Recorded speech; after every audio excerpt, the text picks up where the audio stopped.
कि सरकार तो नहीं लेकिन मंत्री वही, यानी कि गृह मंत्री अमित शाह ही बने रहेंगे, रक्षा मंत्री राजनाथ सिंह होंगे, विदेश मंत्री एस जयशंकर, सड़क परिवहन मंत्री नितिन गडकरी, और उसके बाद एक सन्नाटा है, अभी भी एक चुप्पी है। वित्त मंत्रालय को लेकर अभी सूत्रों के हवाले से भी कोई खबर नहीं आ रही है और इस पर निगाह डालना बेहद अहम हो जाता है। निर्मला सीतारमण क्या वही वित्त मंत्री बनी रहेंगी? क्योंकि सरकार ने बड़े एम्बिशियस, महत्वाकांक्षी लक्ष्य भी रखे हैं। 2047 तक देश को विकसित राष्ट्र की श्रेणी में तो लाना ही है। 5वीं सबसे बड़ी अर्थव्यवस्था है, 3री सबसे बड़ी बनाने की ताल ठोक चुके हैं प्रधानमंत्री मोदी। आज ही कुछ देर पहले कैबिनेट की पहली बैठक भी हुई और इस बैठक में सबसे बड़ा जो फैसला लिया गया वो ये कि प्रधानमंत्री आवास योजना के तहत 3 करोड़ नए घर बनाए जाएंगे और नए घर में टॉयलेट, बिजली और एलपीजी कनेक्शन भी होगा।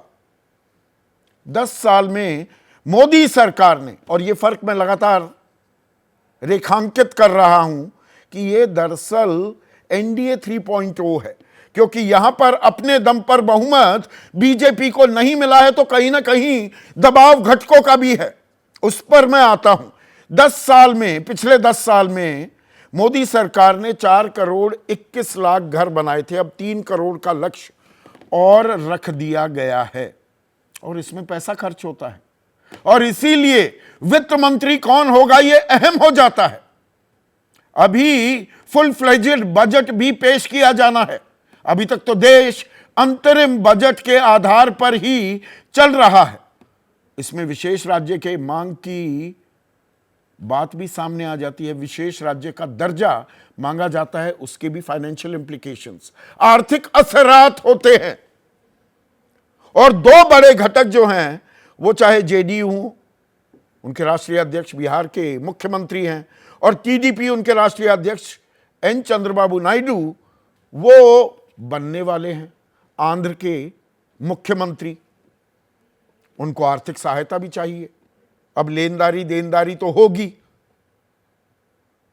2014 में लगभग 15.5 घंटे लगे थे और औपचारिक सूची मंत्रालय आवंटन की जारी कर दी गई थी। 2019 में इसमें वक्त लगा 17 घंटे 59 मिनट। एग्जैक्ट फिगर आपको दे रहा हूं, 18 घंटे नहीं कह रहा हूं, मोटा मोटा 18 घंटे ही हुए। लेकिन यहां 24 घंटे होने को आए, लेकिन औपचारिक सूची अभी तक सामने नहीं आई है। अब सिर्फ सरकार बनाने की बात नहीं है, गठबंधन धर्म तो निभाना पड़ेगा इस बार सरकार चलाने में। लेकिन ये सबसे बड़े चुनाव, मदर ऑफ ऑल इलेक्शंस, ये तो खत्म हो गए, लेकिन चुनावों का जो ये सिलसिला है ये थमने का नाम नहीं लेता है देश में। 3 महीने बाद महाराष्ट्र में भी चुनाव होने वाले हैं। उस महाराष्ट्र में जहां पर एनडीए की ताकत 41 से घटकर 17 पर सिमट गई, बीजेपी दहाई का आंकड़ा भी पार नहीं कर पाई। अब वहां पर चुनाव है। एनसीपी इस बात पर रूठ गई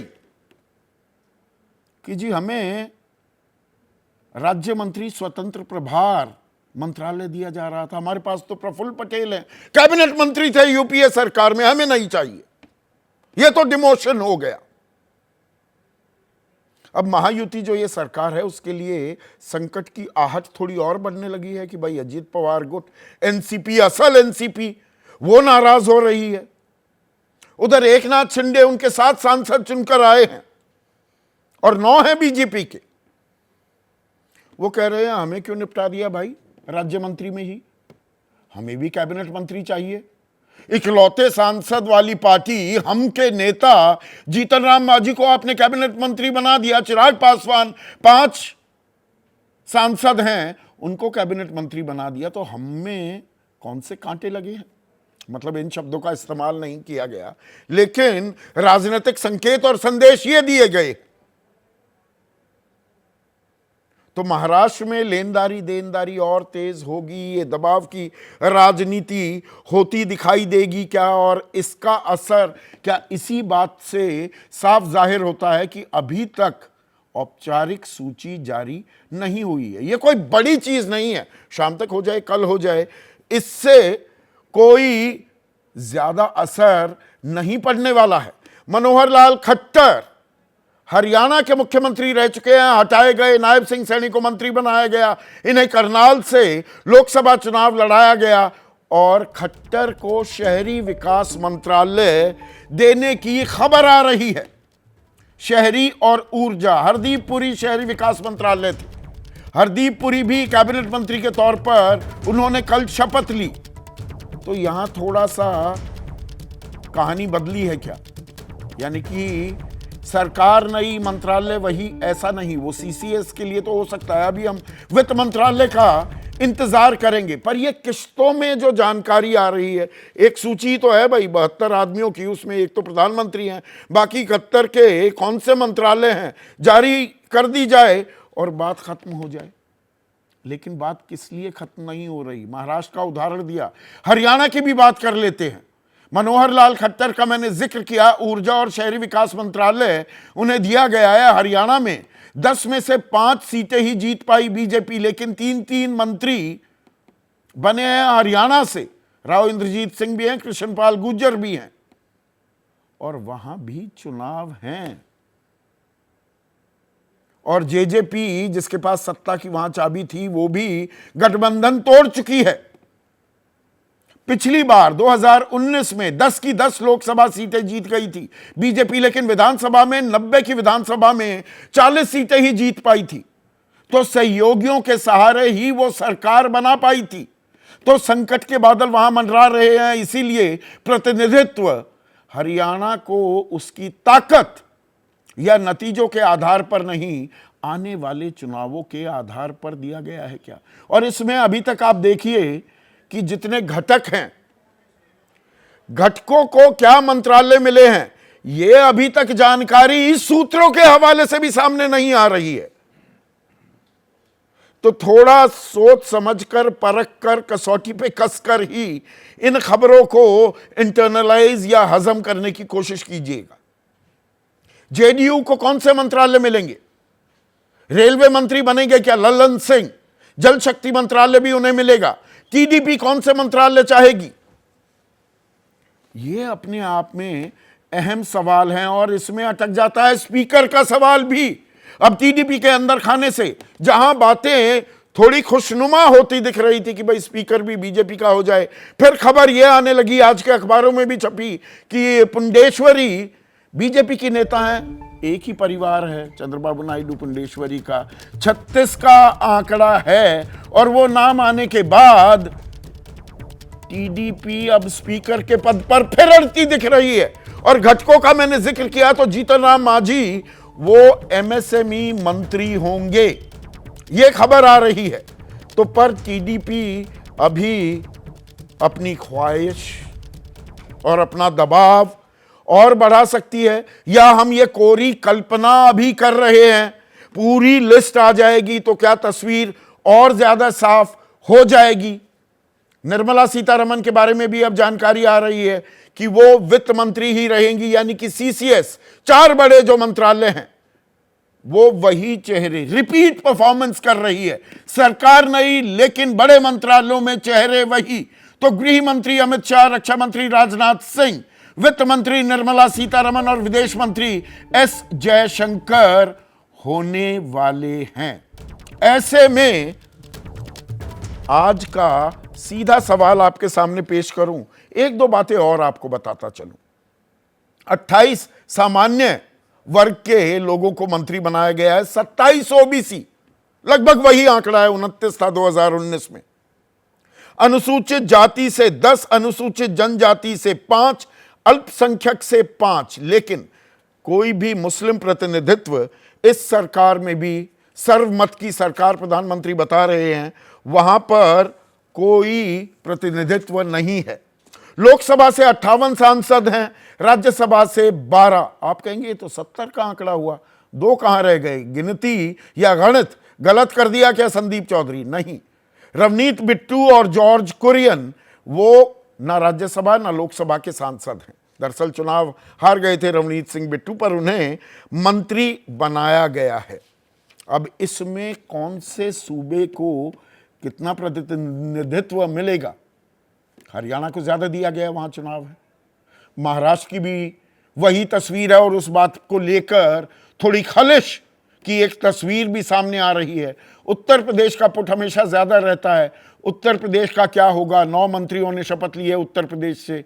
बिहार हमेशा पंचेस वे अबव इट्स वेट, ज्यादा मंत्री आते हैं, जबकि 40 ही सांसद हैं वहां पर कुल मिलाकर लोकसभा के। तो इस पर आज हम चर्चा करने वाले हैं। ऐसे में आज का सीधा सवाल, मंत्रालय का खाता वही, कैबिनेट नहीं, मंत्री वही, और जाति का प्रयोग कितना चला, किसको क्या मंत्रालय मिला? आ रही है सूचना, पर सरकार की तरफ से औपचारिक जानकारी, कोई प्रेस विज्ञप्ति अभी तक साझा नहीं की गई है। और मेरे साथ देश के वरिष्ठतम पत्रकार मौजूद हैं इन खबरों का विश्लेषण करने के लिए। प्रदीप सिंह हैं, वरिष्ठ पत्रकार हैं, आपका अखबार नाम का यूट्यूब चैनल भी चलाते हैं। राकेश शुक्ला, एक और वरिष्ठ पत्रकार, दबंग दिबांग, मेरे साथ स्टूडियो में मौजूद हैं। राजनीतिक विश्लेषक अभय दुबे, और इस पैनल में सबसे तजुर्बेकार प्रभु चावला, सीधी बात करते हैं, वो भी जुड़ चुके हैं। और प्रभु, सीधा सवाल, पिछली दफा 15.5 घंटे में 2014 में वो औपचारिक सूचना, वो सूची साझा कर दी गई थी मीडिया के साथ, देशवासियों के साथ, किसको क्या मंत्रालय मिला। 2019 में 17 घंटे 59 मिनट लगी थी। अभी औपचारिक सूची नहीं आई है, लेकिन छन छन के खबरें आ रही हैं। इसे आप कैसे देखते हैं? इस सवाल जी कुछ आ रहा है कि आजकल पत्रकारिता जो हमारी है वो सूत्रों से चलती है, क्योंकि प्रेस रिलीज तो रात के 12 बजे कई बार आती है। जब रात को सो जाते हैं पत्रकार, तब पीआई वाले उसको लोड कर देते हैं। परंतु मेरे को लगता है कि जब तक सूचना नहीं आएगी, इसके ऊपर जो भी डिस्कशन करेंगे वो एक किस्म से स्पेकुलेटिव हो जाएगी। हो सकता है यही लिस्ट है जो आपने अभी अनाउंस की है, पर अगर यही लिस्ट है तो मैं बताऊंगा। खबर यह भी आ रही है शिवराज सिंह चौहान को कृषि मंत्रालय दिया गया है। हाँ, करेक्ट। वो एक्सपेक्टेड था, क्योंकि उन्होंने मध्य प्रदेश के अंदर जिसे टर्न अराउंड किया एग्रीकल्चर का, उनको बहुत सारे अवार्ड भी मिल रहे हैं उसके लिए। कृषि मंत्रालय उनको मिलेगा ऐसा लगता था, क्योंकि उनको 5 टॉप में तो बिठाना नहीं है जो सीसीडी के मेंबर होंगे, cabinet committee on security, CCS के। पर मैं एक रिकॉर्ड की बात कर रहा था आपके सामने कि हिंदुस्तान के इतिहास में पहला एक व्यक्ति होगा जो 10 साल एक विभाग के अंदर लगातार रहा होगा, जिसका नाम है नितिन गडकरी। 10 साल वो ट्रांसपोर्ट मिनिस्टर पूरे कर चुके हैं, और एक 15 अगर बनेंगे दोबारा से तो 15 साल का रिकॉर्ड जो हो जाएगा। कोई प्रधानमंत्री 10 साल रहा हो कि नहीं हो, ये 11 साल जैसे हमारे मोदी जी रहेंगे। नितिन गडकरी ने, अगर वही डिपार्टमेंट उनको मिलता है तो इतिहास के अंदर ट्रांसपोर्ट मिनिस्टर इतने साल कोई नहीं रहा। राजीव गांधी के जमाने में 1 साल के अंदर 5 हो गए थे। तो ये कहीं न कहीं इस बात की एक्सेप्टेंस भी है कि नितिन गडकरी मोदी सरकार में 1.0, 2.0 में बेस्ट परफॉर्मिंग मिनिस्टर्स रहे हैं। हालांकि उनका कद भी कतरा गया और उनके कुछ मंत्रालय भी उनसे ले लिए गए, पर सड़क परिवहन उनके साथ रहा। अब नहीं, इंफ्रास्ट्रक्चर के ऊपर जोर है। वो जब बंबई में मिनिस्टर थे तो उन्होंने पहला वहाँ पर फ्लाईओवर बनाए थे, फ्लाईओवर मिनिस्टर के नाम से मनाए जाते थे। पूना हाईवे जो बना था पूना से बंबई जोड़ने का, उसमें उनका योगदान। एक और बड़ी खबर आ रही है प्रभु, हम सबसे जुड़ी हुई खबर है, हमारे इकोसिस्टम की खबर। अश्वनी वैष्णव को सूचना प्रसारण मंत्री बनाया गया है, जो कि रेल मंत्री थे। इससे यह भी साफ हो जाता है कि वो जेडीयू के कोटे में जाएगा रेल मंत्रालय, और ललन सिंह रेलवे मंत्री होंगे। मैंने आपको कहा था कि रेलवे मंत्रालय हमेशा बिहारियों के पास रहा जाता। 19 या 20 मंत्री बने हैं अभी तक रेलवे, उसमें से 12-13 बिहार के रहे हैं। तो ममता जी के पास भी रहा था, तो उनके ऊपर, क्योंकि वहाँ पर जॉब भी अपॉर्चुनिटीज बहुत होती हैं, बाकी भी हैं। अगर वैष्णव को हटाया गया वहाँ से, इस तरह वैष्णव जो काम के लिए रखे गए थे, क्योंकि जितने भी कोचेज मॉडर्न जो ट्रेन बनी थी उनके लिए वो एक्सपर्ट थे, उनको रखा गया था। आपको बुलेट ट्रेन भी चलानी है, परंतु इन्फॉर्मेशन अगर मिनिस्टर वो बनते हैं, आईएएस ऑफिसर रहे हैं, अटल जी के प्राइवेट सेक्रेटरी भी रहे हैं, वो मैं उनको पर्सनली जानता हूँ, बहुत कम बोलते हैं। इन्फॉर्मेशन मिनिस्टर तो बन गए, अगर यही गए तो मेरे को लगता है वो चॉइस इतनी अच्छी नहीं, का दुरुपयोग हो रहा है, प्रयोग नहीं हो रहा। वो अच्छा काम करेंगे नहीं करेंगे पता नहीं, कि आईटी मिनिस्टर भी थे वो, जितनी भी हमारे ऊपर बैन लगे थे कि समय राजीव चंद्रशेखर और दोनों मिलकर के लगाते थे जाकर के, जितनी भी धमकियां दी जाती थी उनको बदनाम किया, वो इनका नाम आता था बार बार। अगर वो बनते हैं, मीठे स्वभाव के हैं, गुस्सा कभी नहीं खाते, पर I&B मिनिस्टर के नाते जो मीडिया के लिए बातचीत करनी ये खबर कि अश्वनी वैष्णव सूचना प्रसारण मंत्रालय कार्यभार उन्हें दिया गया है, मैं बिल्कुल सीधा सवाल पूछ रहा हूं। मीडिया आजकल बहुत सवालों के घेरे में है प्रभु, और कि जी सरकार का दबाव होता है, सरकार के सुर में सुर ज्यादा मिलाता दिखता है मीडिया। अश्वनी वैष्णव का सूचना प्रसारण मंत्री बनना क्या संकेत है मीडिया के लिए भी? नहीं, अनुराग से बेटर होंगे। अनुराग को धमकी दे के बाद के बच्चे थे, ठीक है, उनका आता है, वो एक भाषा उनकी बड़ी अलग से होती थी, परंतु वैष्णव में वो उस तरह की भाषा की IAS ऑफिसर रहे हैं, वो सब बड़े शालीन हैं, परंतु वो बात चीज अच्छी तरह करें। खबरें कोई नहीं मिलने वाली इनसे आपको, ये मैं बता दूं, आज के उनसे खबर नहीं, एक और दिलचस्प खबर जुड़ गई है इसमें। प्रभु एक सेकंड के लिए रुकिए। सूचना प्रसारण मंत्रालय के साथ साथ रेल मंत्रालय भी अश्वनी वैष्णव के पास ही रहेगा। हैं जी, सूचना प्रसारण मंत्रालय के अलावा रेल मंत्रालय जो उनके पास पहले था वो भी रहेगा। कट रही आवाज, कट रही है, मेरे सुनाई नहीं दे रही। मैं कह रहा हूं वो रेल मंत्री भी रहेंगे, ये खबर आ रही है। नहीं, एक सूचना प्रसारण मंत्री रहेंगे और क्या रहेंगे वैष्णव? रेल मंत्री जो उनका पुराना मंत्रालय है। हाँ, स्पोर्ट्स मिनिस्टर, रेलवेज मिनिस्टर प्रभु। नहीं यार, नहीं आवाज नहीं, आप आगे आप दिबांग अगर आप बताएं तो इसको कैसे देखते हैं? मेरे ख्याल से इससे तो बहुत पेट में दर्द होगा। और अगर आप देखें जिस तरह से जेडीयू इसकी मांग करती रही, और जेडीयू मतलब बिहार के दलों को ये लगता है कि उन्हीं को मिलना चाहिए, चाहे लालू यादव हो, पासवान जी हो, तो उन्हीं का होना चाहिए रेल मंत्रालय। नहीं, मैं पर इसमें एक कॉन्ट्रेरियन व्यू भी दूं। अगर दिबांग, जितना इन्वेस्ट किया है प्रधानमंत्री मोदी ने रेल मंत्रालय में, वंदे भारत, हर जगह प्रधानमंत्री खुद जाकर हरी झंडी दिखाते हैं, वो बुलेट ट्रेन भी है, तो इतना इन्वेस्ट, पर्सनल स्टेक लगाना, तो वो अश्वनी वैष्णव को वहां से क्यों हटने देंगे? पर मुझे ये लगा कि अगर उनको INB देते तो एक तरीके से वेस्ट करना था, क्योंकि INB मंत्रालय में कैसे कहूँ कि जो काम करना होता है वो काम नहीं होता दरअसल में वो काम के अलावा बहुत कुछ होता है। ऐसी बहुत सारी चीजें हैं जो आप पर्दे पर बोल नहीं सकते, वो काम है। अश्वनी तो ऐसे मंत्री हैं जो अपना काम करते हैं, आप पॉइंट के प्रेजेंटेशन बताते हैं, हम वो क्या कर रहे हैं वो बताते हैं, तो वो सब उसमें नहीं करते, और उसमें बहुत ज्यादा डिटेल में हेडलाइन ये वो सब कुछ बहुत कुछ मैनेज करना पड़ता है वहां, तो वो एक तरीके से वेस्टेड होते हैं। अगर रेलवेज में भी गए तो जरूर वो मंत्रालय जहां पर वो काम करेंगे, लेकिन पर बात ये है पोटेंशियल तनातनी का मुद्दा खड़ा होता दिख रहा है। बिल्कुल, और देखिए तनातनी के मुद्दे लगातार खड़े हो रहे हैं। और क्या है, आप एक सिद्धांत बनाइए, उसके अनुसार चलिए। अगर आप सिद्धांत नहीं बनाते हैं, आर्बिट्रेरली तय करते हैं, खुद ब खुद तय करते हैं, तो इस तरह की अनबन रहेगी। आपने या तो आप पहले सिद्धांत बना देते। पिछली बार क्या हुआ था 2019 में, अगर आपको याद हो, तो नीतीश कुमार जेपी नड्डा को स्वास्थ्य मंत्रालय मिला है, वो हेल्थ मिनिस्टर रह चुके हैं और फिर दोबारा आ गए। अगर आप पिछली बार देखें तो नीतीश कुमार ने 2 सीटें मांगी थी, मंत्री पद मांगे थे। उन्होंने कहा था कि टोकनिज्म नहीं होगा, अनुपात एक से काम नहीं, अनुपात में दीजिए। अनुपात पर लड़ाई हो गई, उन्होंने अपने मंत्री वापस बुला लिया, नहीं शामिल हुए थे पिछले मंत्रिमंडल में। 2019 की बात कर रहा हूं, नीतीश कुमार की बात कर रहा हूं।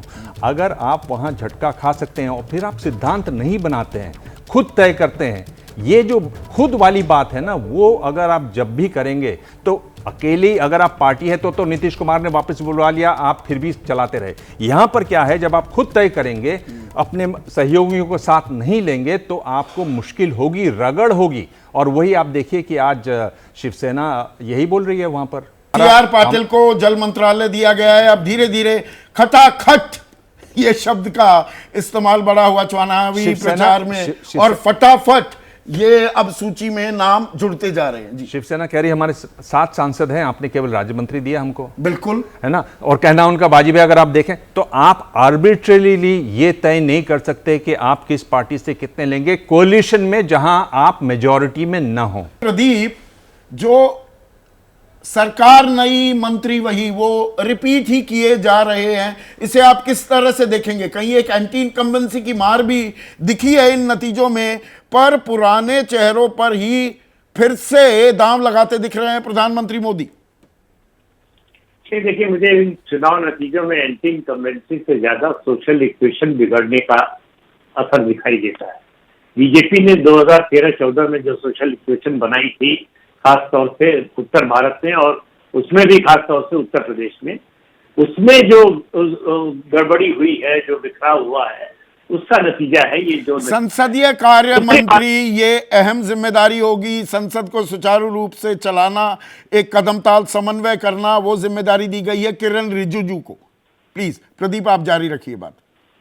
दूसरी बात यह है कि आप देखिए, जब बीजेपी का स्पष्ट बहुमत था 2019 में, तब भी शिवसेना ने भी कई महीने तक जो है अपना मंत्री नहीं बनने दिया।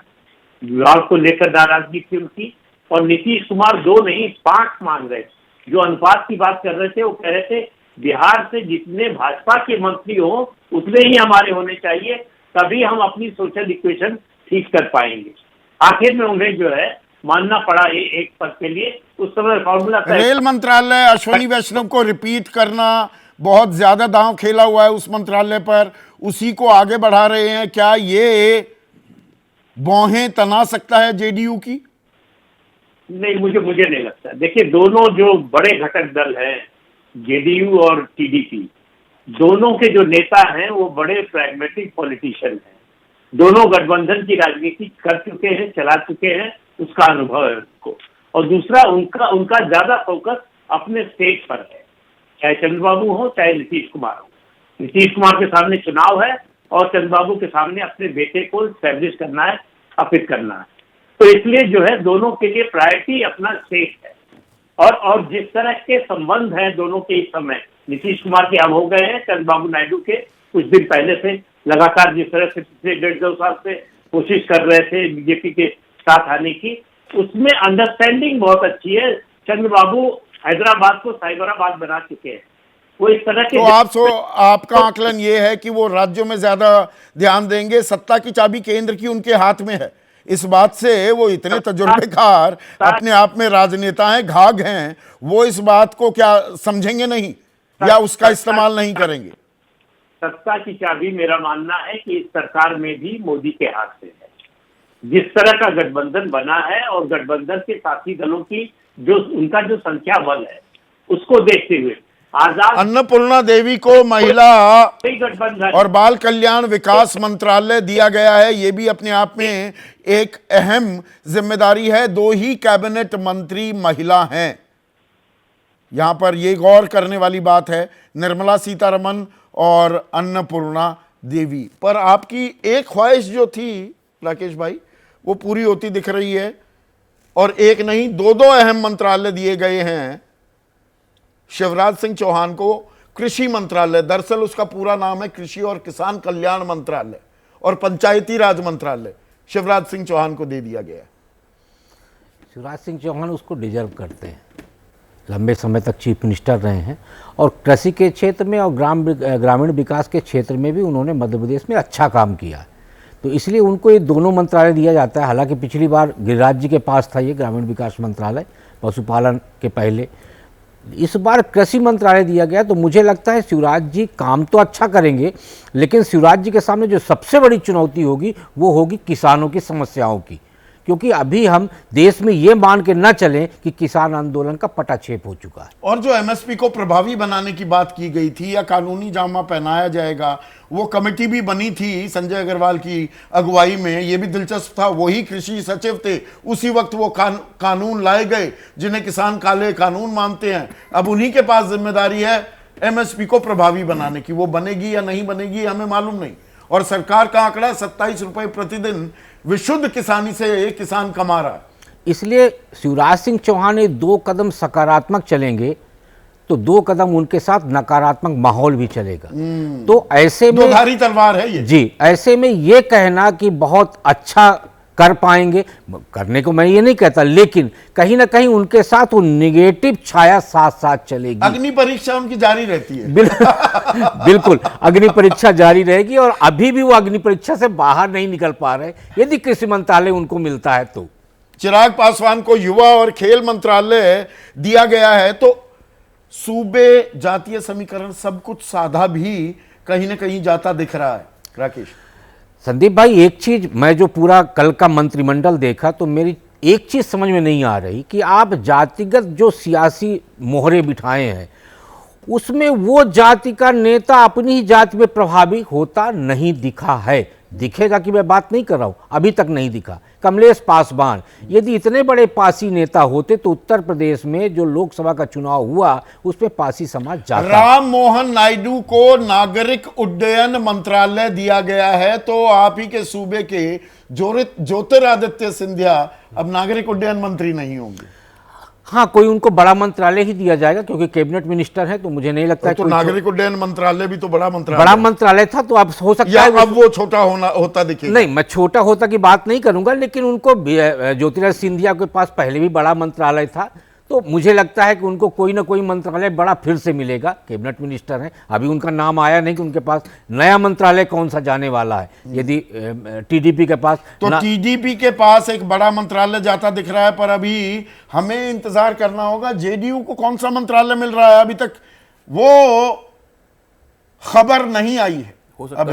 हो सकता थोड़ी देर में आ जाए, या जब मैं बोल रहा हूं उसी बीच में भी खबर वो आ सकती है। मैं इस पूरे आवंटन को आप कैसे देख रहे हैं? हाँ, मैं इस पूरी कवायद को इस तरह देख रहा हूं कि नरेंद्र मोदी के लिए एक तरफ कुआं है और एक तरफ खाई है। ये सभी गठजोड़ सरकारों के जो प्रधान होते हैं उनके लिए होता है, और उस प्रधान के लिए तो और भी ज्यादा है जो 10 साल से स्पष्ट बहुमत की सरकार चला रहा था। तो उनके लिए बहुत मुश्किल है। अगर वो अपने ऊपर के 4-5 मंत्री हैं, उनके मंत्रालयों में जरा भी कोई हेरफेर करते तो अटकलों का ऐसा बाजार गर्म होता, ऐसी तमाम बातें कही जाती हैं, ऐसी अफवाहों का बाजार गर्म होता कि हम उसकी कल्पना भी अभी नहीं कर सकते। निरंतरता की राह पर चलते दिख रहे हैं। तरह तरह की लॉबीज काम कर रही हैं, इस तरह की बात कही जाती, ये संघ की सूची है, ये उनकी सूची है, ये बहुत तरह की बातें कही जाती ये कारपोरेट प्रभाव है, मंत्रालय का कार्यभार दिया गया है हरदीप पुरी को, शहरी विकास ले लिया गया। जी। तो ये बहुत मुश्किल काम था जो नरेंद्र मोदी इस वक्त कर रहे हैं। और रवनीत सिंह बिट्टू चुनाव तो हार गए जी, ताजा कांग्रेस से बीजेपी में आए, उनको अल्पसंख्यक मंत्रालय दिया गया है। जी। तो मेरा मानना यह है कि अभी हम लोगों को ये जो मंत्रालय बंटवारे की कवायद हो रही है, आपने कहा अभी ये सूत्रों के हवाले से है, हो सकता है भारी उद्योग मंत्रालय दिया गया है एचडी कुमारस्वामी को। जी। तो जब जो प्रामाणिक खबर आएगी तब हम लोग ज़्यादा इस पर बेहतर तरीके से चर्चा कर पाएंगे। लेकिन मुझे लग रहा है कि नरेंद्र मोदी ने किसी तरीके से कोशिश करके इस पूरे मसले को साधा है। उनके लिए 2 बातें बहुत ज़्यादा ज़रूरी हैं जिसका उन्होंने ज़रूर ध्यान रखा होगा। एक तो यह है कि भले ही उनके जो सहयोगी दल हैं उनकी सीटें बहुत कम हैं, बहुत छोटे छोटे सहयोगी दल हैं, 2 को छोड़ दिया जाए तो बाकी तो 1-1, 2-2 के हैं। सबसे बड़े फिर उसमें चिराग पासवान है। तो तेलुगु देशम को और जनता दल यूनाइटेड को लगातार संतुष्ट रखना बहुत जरूरी है। मंच पर जिस तरह की खुशनुमा बातें होती हैं वैसी गठजोड़ में पीछे नहीं होती। एक चीज इंटरेस्टिंग होती दिख रही है, जीतन राम मांझी एमएसएमई मंत्री होंगे, खेल मंत्रालय दे दिया गया है चिराग पासवान को, भारी उद्योग मंत्रालय दे दिया गया है एचडी कुमारस्वामी को। तो इन घटकों को तो आवंटन हो गया, जेडीयू का नाम नहीं आ रहा है। टीडीपी के राम मोहन रेड्डी को नागरिक उड्डयन मंत्रालय दे दिया गया। अब जेडीयू को जो रेल मंत्रालय मिलने की बात सोची जा रही थी वो अश्विनी वैष्णव को दे दिया गया है रेल मंत्रालय। उन्हीं के पास था, उन्हीं के पास है। देखिए पिछली बार जब सरकार शुरू हुई, खबर यह आ रही है ज्योतिरादित्य सिंधिया को दूर संचार मंत्रालय की जिम्मेदारी मिली है। जी। आपको याद होगा कि 2014 की शुरुआत में वित्त मंत्री अरुण जेटली बने थे, उनके पास थोड़े समय के लिए सूचना एवं प्रसारण मंत्रालय भी रहा था। हाँ। जिस समय पूना में इंस्टीट्यूट का आंदोलन चला था उस वक्त वही अरुण जेटली ही मंत्री। उसके बाद पिछले 10 सालों में 7 सूचना और प्रसारण मंत्री रह चुके हैं। तो ये जो सूचना प्रसारण मंत्री अभी अश्विनी वैष्णव बने हैं, कोई जरूरी नहीं कि ये 5 महीने बाद, 4 महीने बाद या 2 महीने बाद ये मंत्रालय उनसे लेकर किसी और को दे दिया जाए। तो ये प्रक्रिया अभी जारी रहेगी। तमाम तरह के समायोजन अभी और भी किए जाएंगे। धर्मेंद्र प्रधान शिक्षा मंत्रालय की जिम्मेदारी, वो तो पहले भी उनके पास था शिक्षा मंत्रालय, और राष्ट्रीय स्वयंसेवक संघ की पसंद भी है। शिक्षा मंत्रालय और संस्कृति का जो काम है वो मुख्यतः राष्ट्रीय स्वयंसेवक संघ का क्षेत्र है, और वो राष्ट्रीय स्वयंसेवक चाहता है कि धर्मेंद्र प्रधान उसमें बने रहें। पिछले 5 साल से तो वैसे ही हो रहा था। स्मृति ईरानी के बाद बीच में प्रकाश जावड़ेकर रहे और उसके बाद अब वो आए, तो मेरे ख्याल से वहां कोई दिक्कत नहीं होगी। वो निशंक के पास जेडीयू निशंक को भी नहीं क्या चुराई। मंत्रालय मिला अभी भी ये चौथे जानकारी मंत्री नहीं हैं, मिली चौथे है। मंत्री हैं। अबे जी, जी। जेडीयू को क्या मंत्रालय मिला अभी तक वो जानकारी हमारे सामने नहीं देखिए है। मेरी खबर तो यह है कि जेडीयू 2 कैबिनेट मंत्री पाने से भी संतुष्ट नहीं है। कल सवेरे और रात में उनकी बैठक भी इस बात में हुई थी और वहां बैठक के अंदर काफी इस बात पे असंतोष व्यक्त किया गया। असंतोष केवल महाराष्ट्र के ही सहयोगी दलों में नहीं है, असंतोष बिहार में भी है, और जो तेलुगु देशम में असंतोष है वो दूसरे किस्म का संतोष है। जो नारा लोकेश के जो बयान है, हर 2 दिन में एक बार वो भाजपा को चुनौती देने वाला बयान दे रहे हैं और उनके बयान अखबार में छप रहे हैं। वो बार बार कह रहे हैं कि तमाम बड़े बड़े मसले जो हैं, जिसके अंदर परिसीमन भी है शामिल, वो हमसे पूछे बिना, हमसे विचार विमर्श किए बिना आप नहीं कर सकते। मुसलमानों को हम आरक्षण देना चाहते हैं, आप दिलचस्प आप खबर कुछ नहीं है, कर सकते। कपड़ा मंत्री गिरिराज सिंह को बनाया गया है। देखिए कपड़ा मंत्री पहले स्मृति ईरानी थी, हाँ। अब गिरिराज सिंह कपड़ा मंत्री हैं, तो इन चीजों से कोई बहुत बुनियादी फर्क नहीं पड़ता है। ये इस तरह का जो अंतर आया है, इससे कोई बुनियादी फर्क नहीं पड़ता। तो प्रभु देखिए सूची आ रही है, औपचारिक कोई पीआईबी की तरफ से प्रेस विज्ञप्ति तो नहीं आई है, पर अब ये मुकम्मल खाका सा खिस्सा दिख रहा है। इसे अब आप कैसे देखेंगे? और इसमें एक खास बात ये, अभी तक जेडीयू को कौन सा मंत्रालय मिला है ये खबर साझा नहीं हो पा रही है। भाई जो हमारे पत्रकार खबर ला रहे हैं उनको ये सवाल का आंसर देना चाहिए, उनको ब्रीफ कर रहा है कि ये मिला है, उनसे पूछना चाहिए ना। मैं यहाँ बैठ करके आपका आंसर नहीं दे सकता, क्योंकि आपने 20 मंत्रालय गिना दिए, आपके सूत्रों के साथ चला भी दिया आपने पहले। इस हिसाब से जो लग रहा है, जब तक फाइनल फिगर नहीं आ जाती तब तक इसके ऊपर पूरी तरह से कमेंट नहीं कर सकते। परंतु एक चीज़ जो स्पष्ट दिखाई देती है कि कंटिन्यूटी जो आपने कल निरंतरता की बात की थी, इसके अंदर सारे के सारे मंत्री वही हैं पिछले 5 सालों में जो काम करते रहे हैं। वो टॉप के 5 तक कंटिन्यू कर रहे हैं। नितिन गडकरी 10 साल के बाद बन रहे हैं। तो जो इंटरेस्टिंग थिंग है, एनडीए की जो पहले सरकार थी उसके में अंदर भी यही जो डिपार्टमेंट जो आज अनाउंस किए हैं अटल जी की गवर्नमेंट में, वो भी एलाइज के पास थे। आज भी एलाइज के पास सेम डिपार्टमेंट है। इंडस्ट्री मिनिस्ट्री पहले शिवसेना के पास थी, अपने पास जब बने थे वहाँ पर जो मुख्यमंत्री रहे उसके बाद आकर के यहाँ पर रहे, उनको हैवी इंडस्ट्री दिया गया था। पासवान जी को स्पोर्ट्स मिनिस्ट्री दे दी गई है कि यंग है इसलिए फिल्म्स का काम करते हैं, पर उनको खेल का काम दे दिया गया ये मान करके। मांझी जी MSME बड़ी सेंसिटिव मिनिस्ट्री है, वो उनको देने का मतलब उनको उस बात में कहाँ से समझ आएगा, समझ नहीं आता, क्योंकि उसको एक्सपीरियंस नहीं है। MSME के ऊपर सबसे बड़ा आंदोलन चल रहा है देश के अंदर, क्योंकि उनकी कठिनाइयाँ बहुत आई हैं। GST के बाद सबसे ज़्यादा नुकसान अगर किसी हुआ है तो MSME इंडस्ट्रीज के हुआ है। तो मांझी जी को देने का मतलब ये है कि उस इंडस्ट्री का फिर से कोई भी निवारण नहीं होगा किसी तरीके से। और जो तेलुगु देशम को सिविल एविएशन पहले भी उनके पता था एनडीए की सरकार के अंदर, इस बार भी उनको दिया गया है। अभी दूसरा कैबिनेट मिनिस्ट्री उनका क्या बनेगा अभी तक पता नहीं है। तो अभी जब तक पूरा नियति पर एक आता है नहीं, कि पर BJP इसमें की तरफ से रेल जो भी मंत्रालय डिपार्टमेंट रह दिए गया। गए, रेल उसके मंत्रालय अंदर वाजपेयी अनुभव के साथ- सरकार में, एनडीए सरकार में वो घटकों के पास मैंने होता पहले था। भी कहा था। हाँ। हाँ, मैंने जब आपने शुरू में कमेंट मांगा था, मैंने कहा वैष्णव से रेलवे मंत्रालय लेना तेरा मुश्किल होगा। मैंने कहा था कि उनके बिल्कुल पास कहा बड़ी था। बड़ी योजना है, उसमें आपको देखना है कि वो भी मैं अहमदाबाद से मैंने वो कहा था, वही कहा था वैष्णव को बाकी डिपार्टमेंट सेक्रीफाइस करें, जो कहते हैं माधवराव सिंधिया के बेटे जी को मिल रहा है, वो उनका IT डिपार्टमेंट जो है। रेलवे मंत्रालय का बहुत बड़ा बजट है, बहुत बड़ा उसका मोनेटाइजेशन प्रोसेस है, कितनी ज़मीनें हैं उनकी, किस तरह से उसको बजट उसका मर्ज कर दिया गया था सरकार के अंदर। आपने देखा कि रेल मंत्रालय को बजट अलग से नहीं आता। तो इसका मतलब ये है कि उस मंत्रालय के अंदर अपने मतलब का आदमी, ट्रस्ट का आदमी चाहिए। उनको एक्सपीरियंस है, वो इंटरनेशनल मल्टीनेशनल में काम कर चुके हैं, अपने वहाँ पर क्या आउट जो हमारे पे रोलिंग स्टॉक खरीदा जाता है उसके अंदर एक्सपर्ट हैं। तो वैष्णव जी का इंपॉर्टेंस रेलवे में ज़्यादा और है। उस बात के अंदर की राजीव तस्दीक चंद्रशेखर भी काम इस खबर में, अगर ये जो आखिरकार औपचारिक ऐलान में भी तब्दील होती है तो अहमियत भी समझ में आती है। अब दिबांग, जो ये मंत्रालय आए हैं, हम जब शपथ ग्रहण हुआ, एनडीए के नेता चुने गए प्रधानमंत्री मोदी, राउंड 1 स्मूथ सेलिंग, शपथ ग्रहण स्मूथ सेलिंग। अब ये मंत्रालय का आवंटन राउंड 3 स्मूथ सेलिंग या टर्बुलेंट वाटर्स, कहीं कुछ थोड़ी हलचल भी होती दिख रही है आपको? Quick comment. देखिए हलचल तो दिखाई देगी, स्वाभाविक है, क्योंकि मंत्रालय बांटे जाने हैं और इसमें जो पिछली हलचलें हैं उनको भी जोड़ दिया जाएगा। यानी जो शिवसेना कल तक नहीं बोल रही थी, आज उसकी भी आवाज़ सुनाई देने लगी। प्रफुल्ल पटेल ने तो शुरू ही कर दिया शुरू से। और महाराष्ट्र में स्थिति और विकट है, क्योंकि वहाँ पर चुनाव होने वाले हैं। और ये जो हम कह रहे थे लगातार कि असली और नकली का पता चला जितने भी जो असली हैं वो सामने, वो दूसरी तरफ हैं। तो असलियों में बड़ी कोशिश होगी कि भाई नकलियों को बुला लें कि भाई आप लोग आ जाओ, अब तो बड़े चुनाव हैं और उनके लिए जो राज्य के चुनाव है वो बहुत महत्वपूर्ण है। तो अगर आप देखें तो ये अब रगड़ शुरू होगी। इसमें मैं जो बात जोर दे के कह रहा हूं वो ये है कि अगर आप प्रिंसिपल कायदा नहीं बनाएंगे, अपनी मनमर्जी करेंगे कोalition में, तो आपको रगड़ और फेस करनी पड़ेगी, गर्मी और होगी। और अच्छा ये हो कि उस गर्मी से बचाया जाए, एक सिद्धांत बना लें, सिद्धांत के अनुसार चलें। ठीक है। ये जो दीवान कह रहे हैं ये बहुत जरूरी बात है। पहले इस बात की चर्चा भी थी कि एक फार्मूला बनाया जाएगा सत्ता के बंटवारे का, किसके पास कितने मंत्रालय होंगे और किस किस तरीके से सत्ता मंत्रालयों का बंटवारा होगा। लेकिन इसको देख के लगता है कि वैसा कोई फार्मूला बनाया नहीं गया है। और यहां तक कि मंत्रियों की संख्या कितनी होगी इस बात पर भी सहयोगी दल है उनकी पूरी सहमति नहीं है। और सहयोगियों में जेडीयू का अभी पता नहीं लग रहा है। जयंत चौधरी को भी कौन सा मंत्रालय दिया जाएगा, राज्य मंत्री स्वतंत्र प्रभार है। तो बीजेपी ने अपने सांसदों को तो मंत्रालय की जिम्मेदारी जो दी है वहां स्मूथ सेलिंग दिखाई दे रही है, टर्बुलेंट वाटर्स दिख रहे हैं घटक के खेमे में। राकेश भाई देखिए, सबसे बड़ी बात यह है कि आप ये सारी चीज़ें तब कर पाते हैं जब आपके ऊपर कोई बहुत बड़ा दबाव नहीं होता।